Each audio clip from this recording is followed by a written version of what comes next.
ICSE has a pattern which is more rigorous, which is more elaborate, and whether it is horizontally or vertically. And there's a lot of experiential learning and activity-based learning, which encompasses the entire curriculum. Hi, welcome to Yellow Slate, your very own school search engine that helps you find the best schools for your kid based on various filters and parameters. Today, we have Ms. Seema Bali, who is the principal of Trio World School, which is in Sahakar Nagar in Bangalore. Let's speak to her and understand more about ICSE as a curriculum and certain initiatives that she is very excited about in her school. Thank you so much for joining us, ma'am. Thank you so much for the opportunity and time. Looking forward to have an interaction with you. Ma'am, to begin with, a lot of parents have this apprehension about the curriculum that they're choosing for their kid. With wide range of options available, they are not very certain on which curriculum to choose. Since you are the principal of a school which has ICSE as a curriculum for it, can you tell more about the curriculum and the edge that it has over the other curriculum? See, I'll tell you that each and every board has their own format. They have a specific framework that they all follow. All the children in the end reach a particular goal and they compete with each other at a common platform later in life.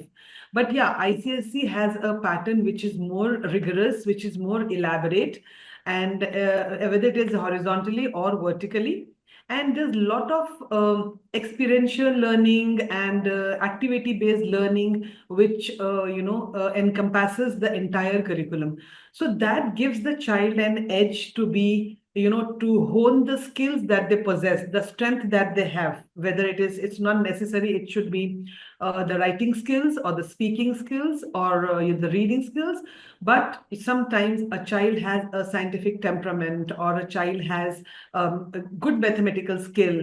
So all those nuances of each and every subject is being touched by this board. It has a format like that. So it's very student friendly and very malleable, if you ask me. Great. And since you're mentioning the curriculum to be very rigorous and deep, how do you think people with not so great learning abilities can cope up in a curriculum like ICSE? It is rigorous, but it's not, I will not say it is difficult.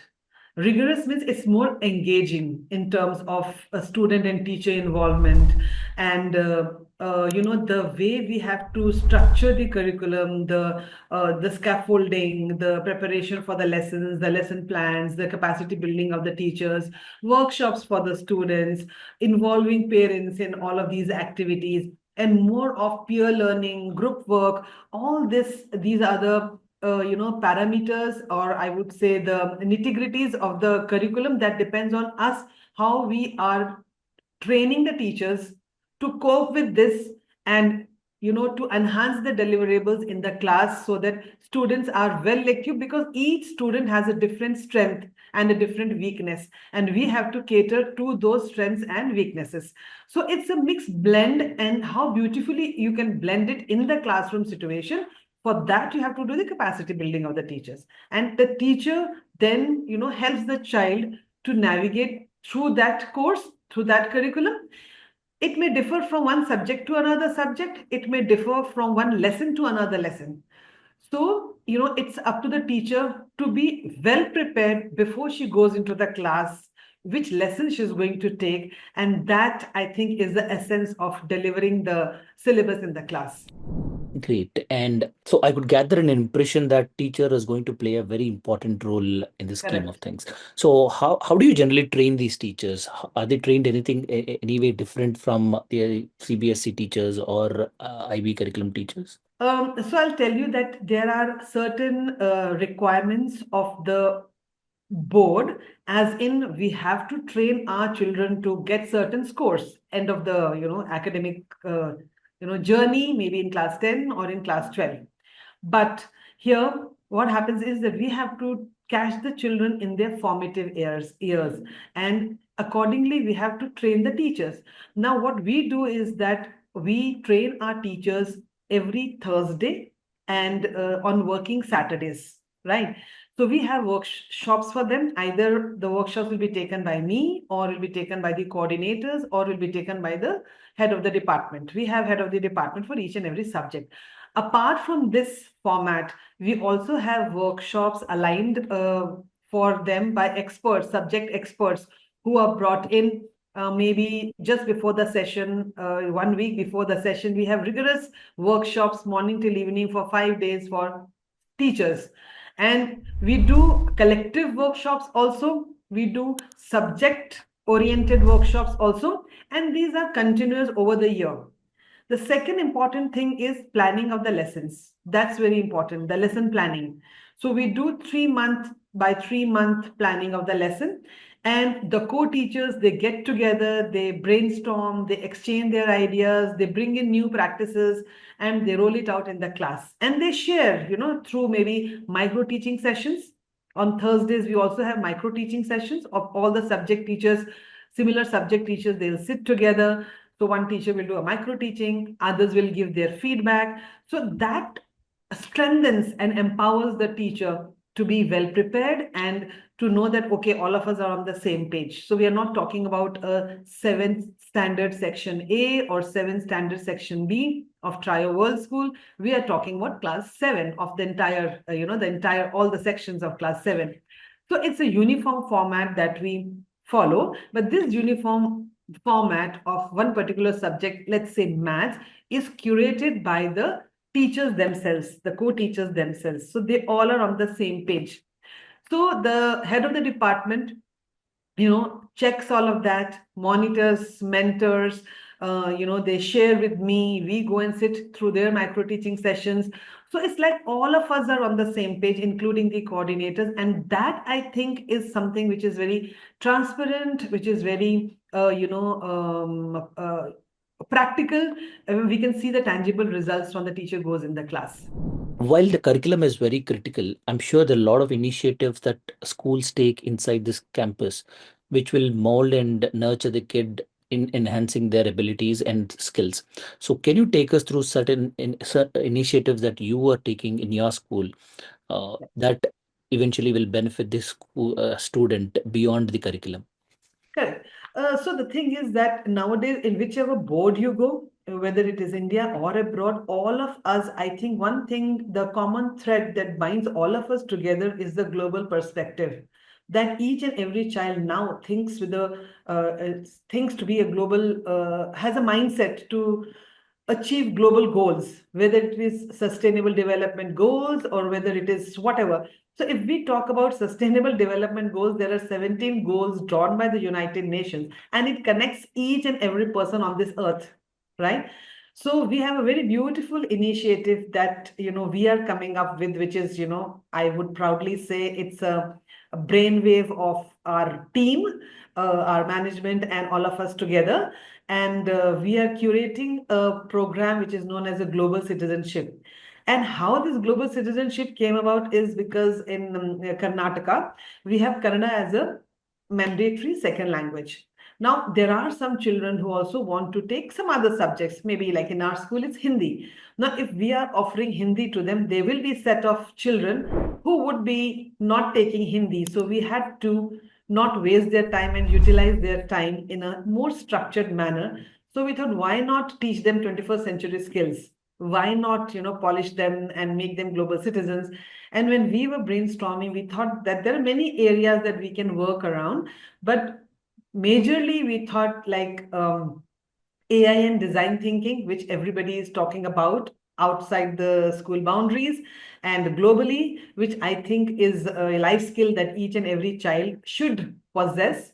Second is financial literacy, or you say entrepreneurship. And the third is sustainability. So we are going to engage children rigorously in all these three domains of global citizenship. And we have already, started that, the structuring the modules, training the teachers, how we're going to roll out. It's a no exam domain. There's no exam, first of all. So children are looking forward to, come and imbibe and practically do the projects that we have designed in all the three domains. Then we'll be getting experts from in all these fields to speak to the children. When they hear it from the horse's mouth, it's like, they can ask questions which can be addressed there and then.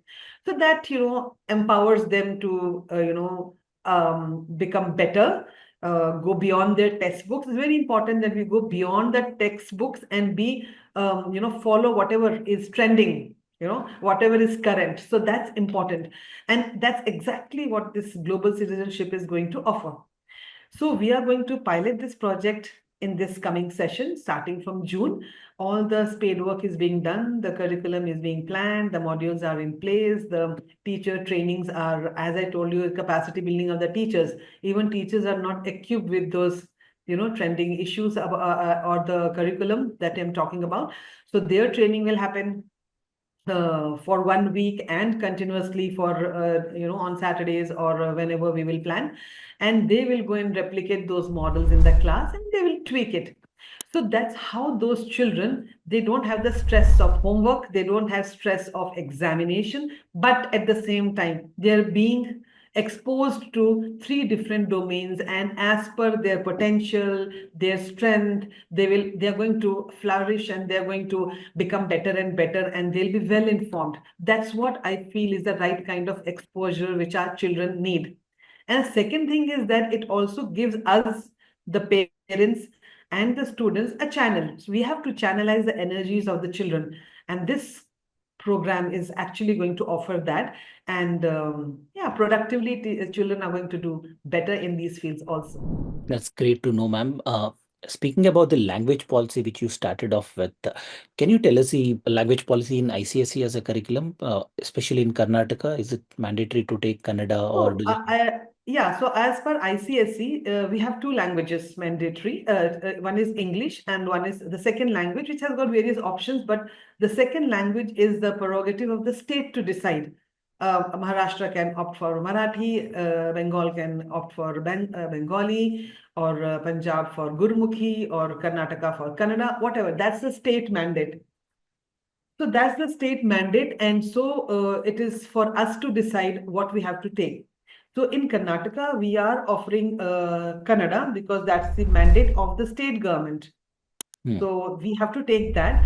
And yeah, I feel that if you're in one particular state, it is good that the child hones that skill, hones that lingua franca of the place, at least knows how to communicate, knows that what is the culture and what is the heritage of that particular state, which, gels well with the entire curriculum. And for us who are being here in Karnataka or Great. any other state for that reason.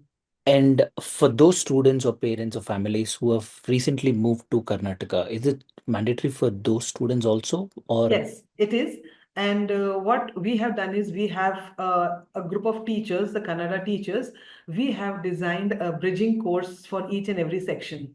So we do it in a fun way. We have developed educational kits for children. So these teachers, take these children who do not know Kannada, and we try to help them to bridge the gap and bring them to the level in whichever class they are.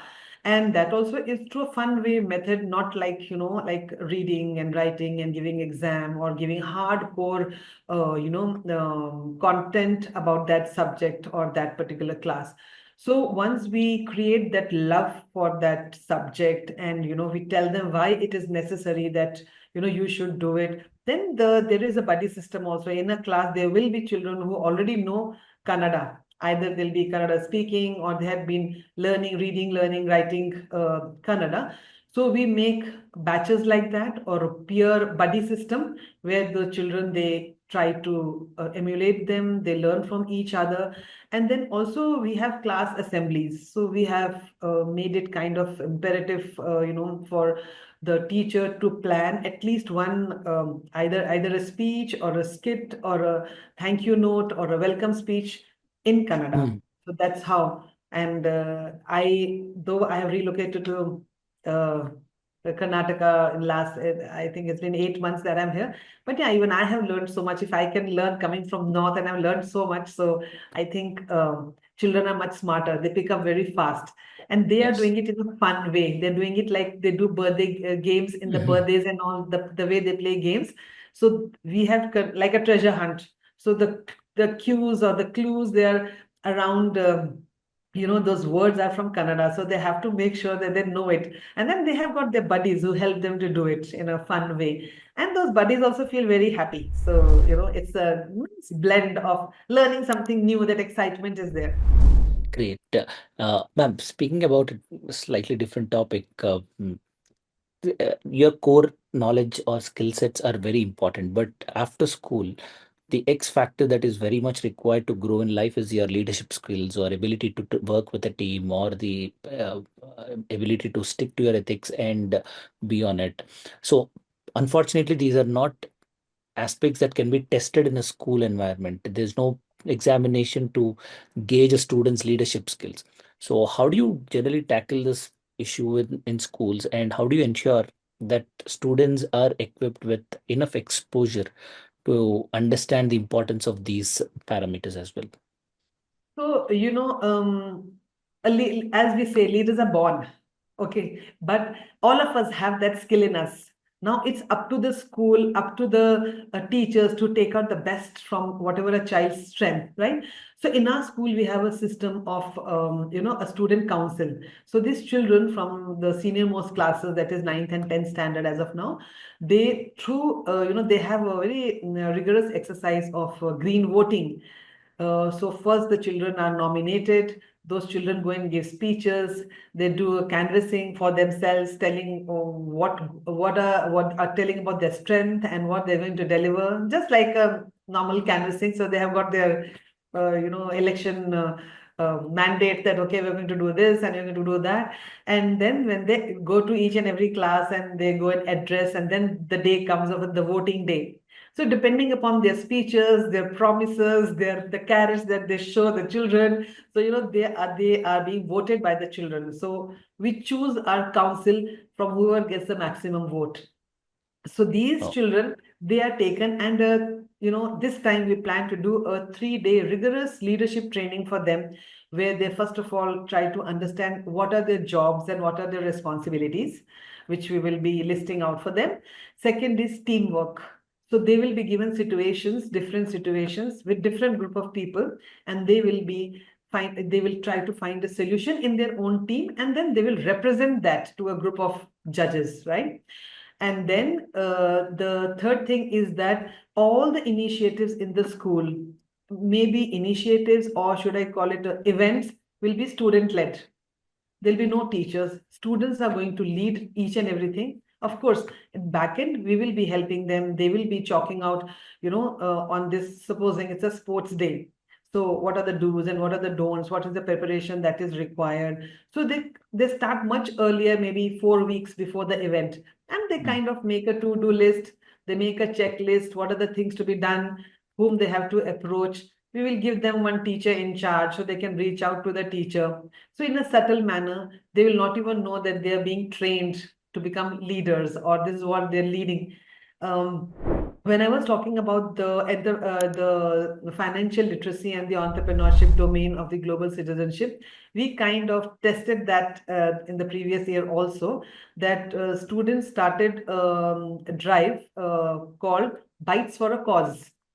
So they set up a small canteen and they were selling the food articles, whatever they planned. They planned sandwiches, Mm. muffins, bhel puri, whatever, to the parents when they were coming for PTM, or when they were coming for, special occasions like a sports day or investiture day, or, the annual day, whichever day.